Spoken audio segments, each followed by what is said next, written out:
តែប៉ុន្តែវីដេអូនេះត្រូវផុសក្នុង YouTube ប៉ុន្តែដោយសារដាក់ក្នុង YouTube ទៅវាចាប់ដាក់ទៅវា remove channel ចោលហ្មង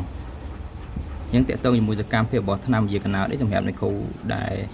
កាន់ខាងឈ្មោះផ្នែកវិទ្យាកណោតត្រូវនេះបើសិនអ្នកគ្រូចង់សិក្សាលម្អិតអំពីសកម្មភាពរបស់ថ្នាំនេះអាចតើតើមកខ្ញុំបានទៅដើម្បីសិក្សាជាចំណេះដឹងដល់អ្នកគ្នាខ្ញុំអាចចូលក្នុងក្រុមនេះ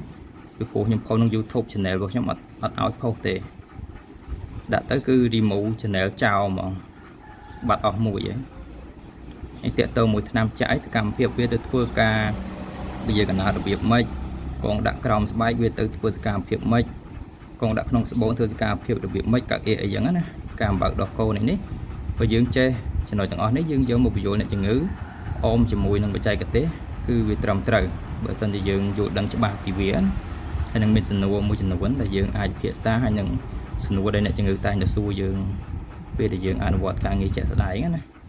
អាហ្នឹងគឺមានប៉ុណ្ណឹងបើសិនលោកគ្រូអ្នកគ្រូចង់បានវីដេអូចំណេះដឹងទាំងអស់នេះអាចតាក់ទងមកខ្ញុំទៅខ្ញុំនឹងអេដចូលក្រុមដើម្បីសិក្សាទាំងអស់គ្នា